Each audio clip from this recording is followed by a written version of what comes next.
All right, settle down, you heathens.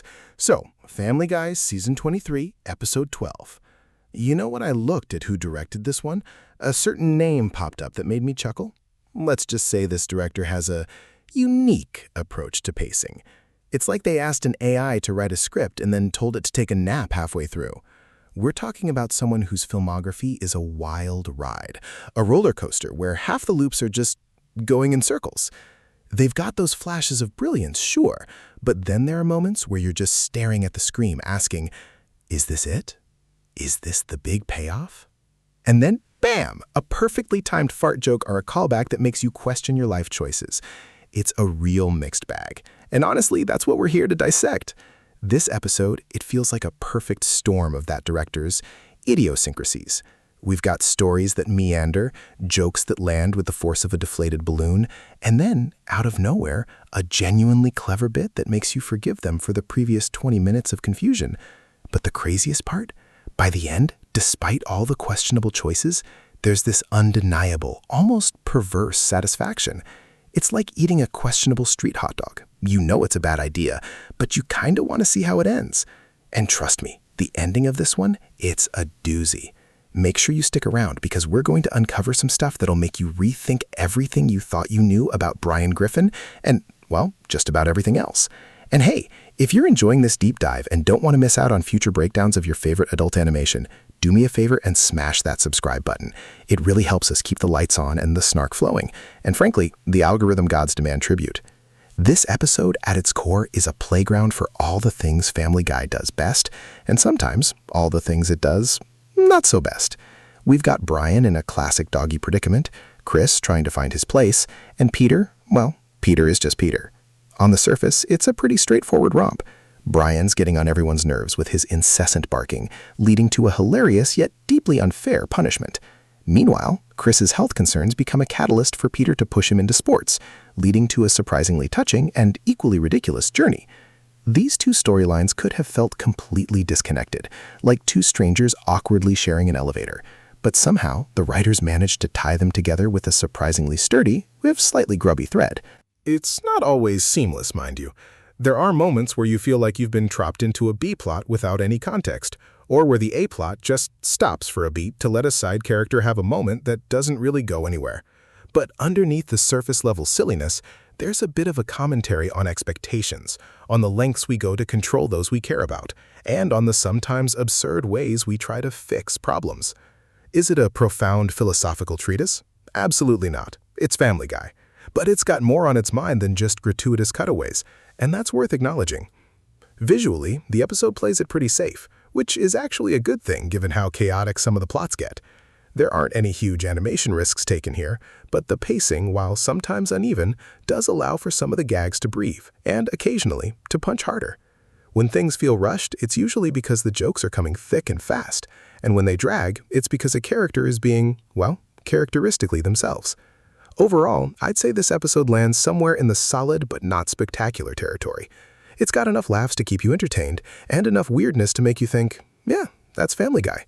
It's not going to win any awards for innovation, but it's a perfectly functional entry in the show's never-ending saga. It's the kind of episode that makes you wonder if the writers just threw a bunch of ideas at the wall and saw what stuck, and surprisingly, a decent amount of it actually did. It's not a masterpiece, but it's definitely not a disaster. It's just Family Guy being Family Guy, for better or for worse, and usually it's a little bit of both. It's the kind of episode you watch, chuckle at, maybe forget about by next week, but still you'll probably tell your friends about that one weird bit with Brian in the bark collar, or Chris's unexpected athletic prowess. And isn't that, in a weird way, the highest praise we can give a show like this? It sticks with you, even if it's just for a fleeting moment of absurdity. The entire premise of Brian's subplot is pure comedic gold waiting to happen, and the show doesn't disappoint in delivering some truly ridiculous scenarios. When Brian, in all his self-righteous glory, is suddenly subjected to the very thing he claims to despise, predators, it's a beautiful moment of irony. The whole neighborhood canine informant network, with dogs overhearing other dogs, is a classic Family Guy exaggeration. It's absurd, but it works because it taps into our own silly anthropomorphism of pets. And then you've got Joe, the eternally put-upon cop, showing up with a court order and a bark collar. The idea of a military-grade Kevlar collar that's a trickle-down from Gitmo is just peak Family Guy absurdity. You can just see the writers in the room laughing maniacally as they came up with that. And Brian's desperation to get it off, his elaborate schemes involving purring and threats to squirrel feeders is hilarious. It's a masterclass in pathetic desperation, something Brian excels at. His interactions with Quagmire, who clearly revels in Brian's misery, are particularly golden. Quagmire's pure, unadulterated glee at Brian's suffering is almost heartwarming in its depravity. It's a shame the resolution of Brian's story felt a little rushed, a bit too convenient. You know, after all that build-up, all that struggle, the whole Purr for me charade felt a little anticlimactic. But then again, it's Family Guy. Sometimes the most satisfying endings are the ones that make you groan. And the whole twist with Mrs. Henderson and her cat Miss Kitty-Witty demanding a purr? Chef's kiss. It's so specific, so bizarre that it's brilliant. The juxtaposition of Brian, the intellectual snob, being forced to purr like a cat is a visual gag that lives rent-free in my head. And the fact that he eventually gets electrocuted by the collar for failing to purr well enough, that's just the cherry on top of a delightfully absurd sundae. Meanwhile, Chris's story is a whole different beast, but just as wild. Lois's genuine concern for Chris's health is a rare moment of parental responsibility in the Griffin household, and it's immediately derailed by Peter's incredibly flawed logic. His idea of sports as a solution, especially when he brings up his great-great-grandfather inventing basketball, is classic Peter. It's a ridiculous historical revisionism that only he would believe. And the shot put? Oh, the shot put. Throwing a cannonball thingy and accidentally destroying his own car, that's pure Peter Griffin, the man who can't even manage simple tasks without causing collateral damage. His cluelessness extends to his son's athletic potential, or lack thereof. The wrestling scene with the husky kid on the spectrum line felt a little, trying a bit too hard. It's a sensitive topic, and while the show often pushes boundaries, this felt like it was dancing on the edge of being uncomfortable. But then the show pivots, as it often does, to race walking, and suddenly Chris is a prodigy. His ability to clench and hustle and utilize his hips for speed is described with such technical jargon by the commentators that it becomes hilariously over the top.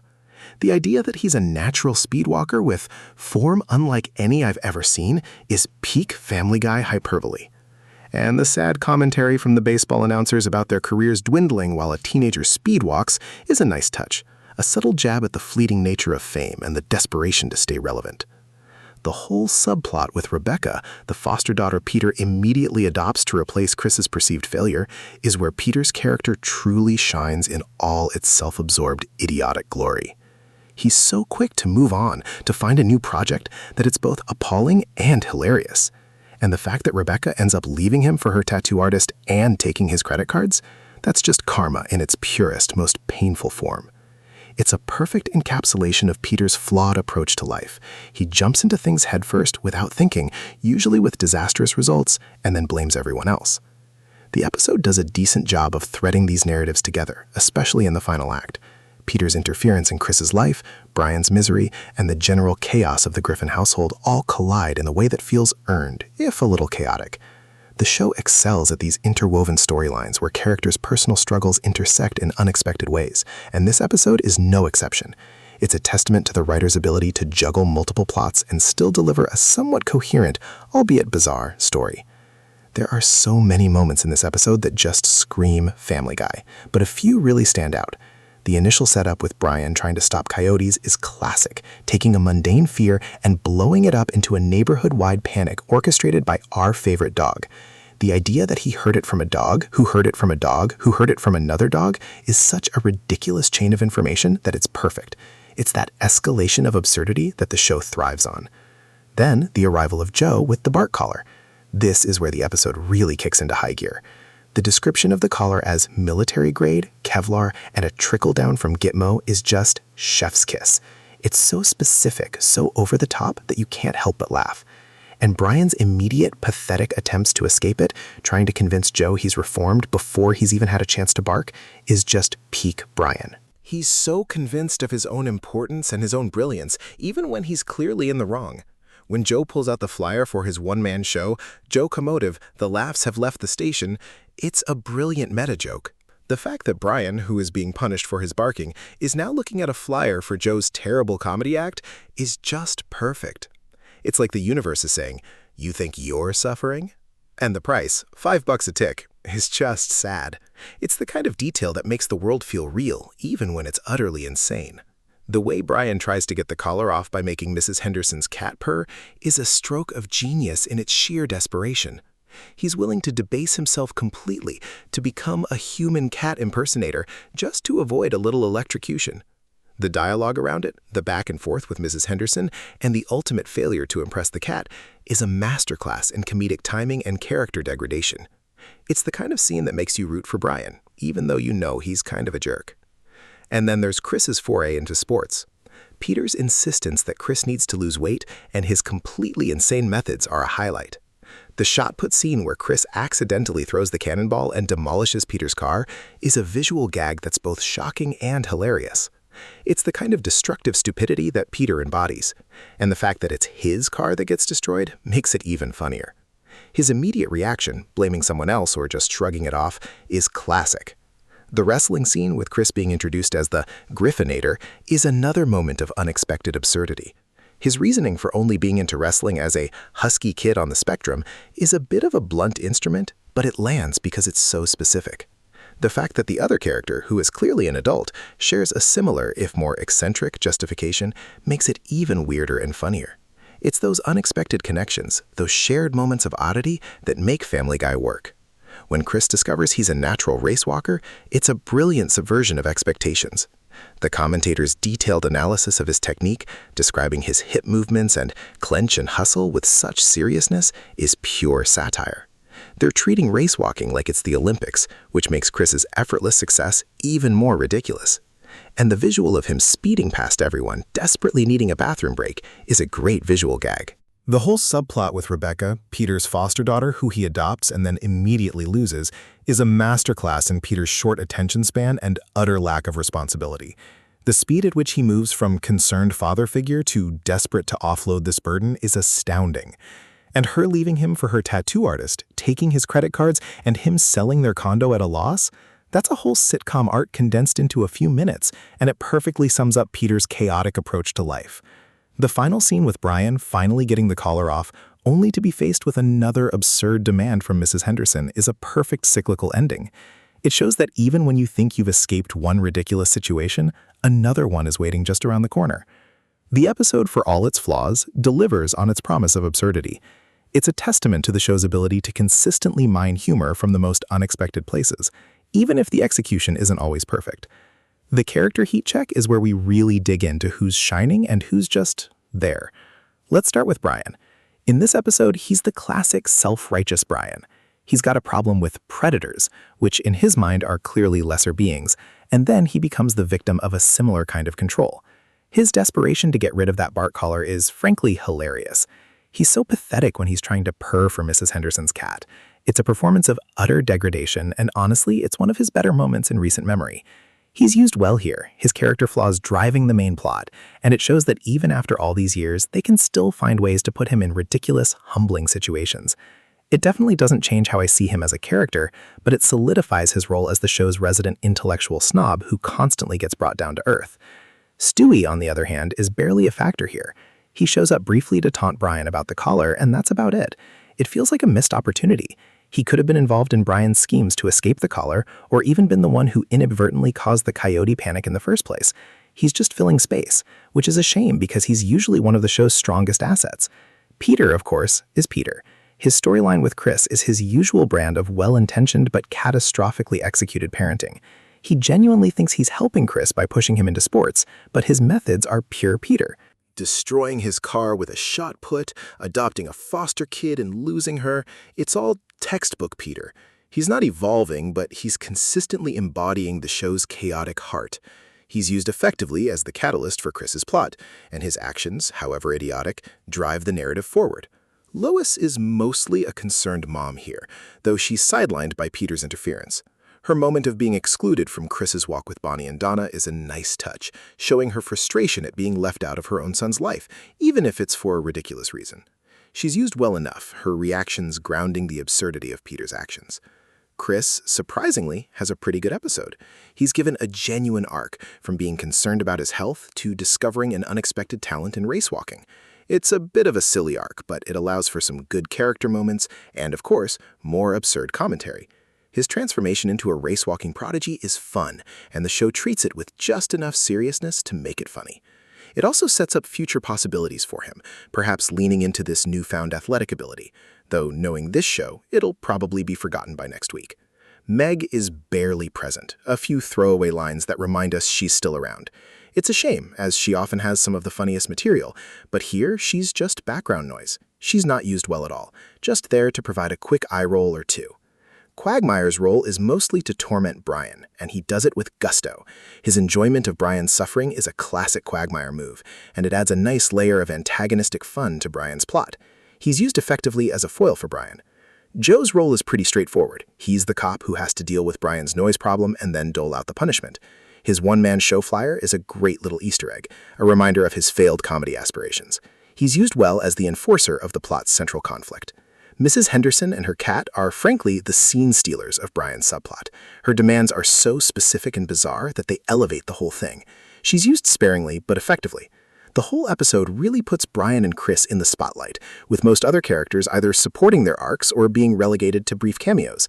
It's a solid focus, and it allows for some deeper exploration of these characters, even within the show's usual chaotic framework. Now, for the deep cuts, the things you might have missed while you were busy laughing or recoiling in horror. First up, that opening theme song snippet. It's a classic, of course, but the way it's used here, almost ironically, as Brian is being framed as a nuisance by his own barking. It's like the show is saying, remember the good old days? Well, look at the mess we've made. It's a subtle nod to the show's evolution, or devolution, depending on your perspective.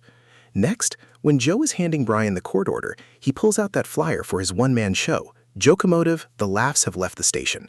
This is pure meta-humor. It's a jab at Joe's character, who is constantly trying to be a comedian, but is clearly terrible at it. The title itself is a perfect pun, and the fact that Brian, who is in a terrible situation, is now staring at this flyer adds another layer of dark comedy.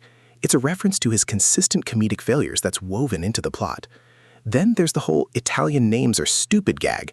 Peter throws it out there when talking about Jessica Chastain's husband, Gianluca Passi to Prepolusolo, and then repeats it later with Maurizio da Milano and Ivano Brugnetti. It's a throwaway joke, but it's characteristic of Peter's simple, often xenophobic worldview. It's the kind of random, observational humor that the show often employs. Also, pay attention to the dialogue around Chris's racewalking. The commentators are using terms like clench and hustle and discussing his hip rotation with the seriousness of an Olympic coach. This is a clear satire of sports broadcasting, where even the most mundane activities can be dissected with intense, often nonsensical jargon. It's a commentary on how we elevate and overanalyze everything, even something as simple as walking.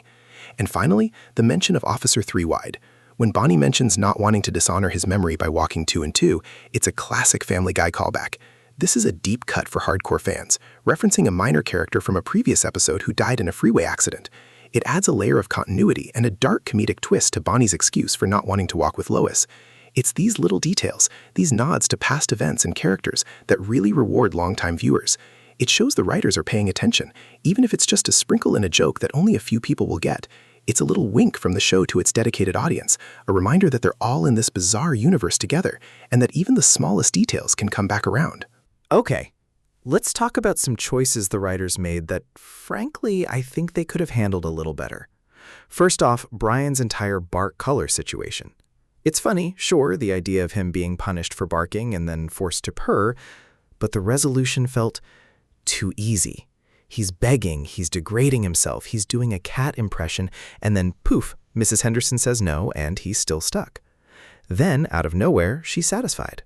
It felt like they wrote themselves into a corner and then just yanked Brian out of it without much thought. What if, instead of the cat, Brian had to actually do something genuinely embarrassing and difficult to earn his freedom? Like, what if he had to go door to door and apologize to every single neighbor he annoyed? That would have been a much more fitting punishment, and probably funnier. It would have forced him to confront the consequences of his actions in a way that purring for a cat just doesn't. My alternative? Brian has to publicly perform a doggy talent show, showcasing his talents to the neighborhood. He tries to do tricks, he barks on command, which he can't without the collar, and it's a complete disaster. The neighborhood, instead of being impressed, just gets more annoyed, and Joe, seeing the train wreck, finally takes the collar off out of pity, or perhaps just to make the suffering stop. It would have been a more drawn-out, humiliating ordeal, which Brian truly deserves. Second, Chris's race-walking prodigy status. While it leads to some funny moments, the entire setup feels a bit too convenient. Lois is worried about his health, Peter pushes him into sports, he tries shot put and fails spectacularly, then he just happens to be a natural at racewalking? It feels a bit like the writers needed a plot device for Chris and just landed on the first vaguely athletic thing they could think of. What if Chris's talent wasn't immediately obvious? What if he struggled through multiple sports, failing miserably at each one, and only found success in something truly unexpected and mundane, like competitive napping or synchronized sighing? That would have been a more realistic and likely funnier portrayal of a kid trying to find his niche. My alternative: Chris tries out for every single sport imaginable: football, baseball, swimming, fencing, competitive eating, and is hilariously bad at all of them. He's either too slow, too weak, too clumsy, or just plain uninterested. Lois is getting more and more frustrated, Peter is offering increasingly bizarre training advice, and then at the very end, during a chaotic school event, he accidentally wins a racewalking race because he was just trying to get to the bathroom faster. The commentators are amazed and everyone else is just bewildered. It would have been a slower burn, but the payoff of his accidental success would have been much funnier because of the buildup of failure. Finally, the whole Rebecca subplot with Peter.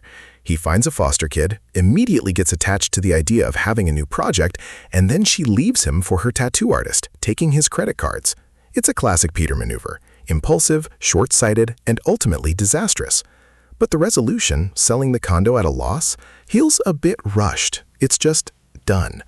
What if Peter's attachment to Rebecca, however fleeting, actually taught him something? What if after she leaves, he actually had to face some kind of consequence beyond just losing some money? My alternative: Rebecca, before she leaves, teaches Peter a lesson about responsibility, maybe by leaving him with a ridiculously complicated chore list that he has to complete before he can get his credit cards back. And then, when she leaves, Peter is left completely adrift, not just financially, but emotionally. He's forced to confront his own loneliness and impulsivity, and maybe, just maybe, he actually learns something. It would have been a more character-driven ending, showing a hint of growth, even if it was quickly undone by the next episode. It's those moments of potential change, even if they're fleeting, that can make these characters feel more real, and therefore funnier. So, for Family Guy Season 23, Episode 12, I'm giving this one a solid 7.4 out of 10. Why not a clean 8?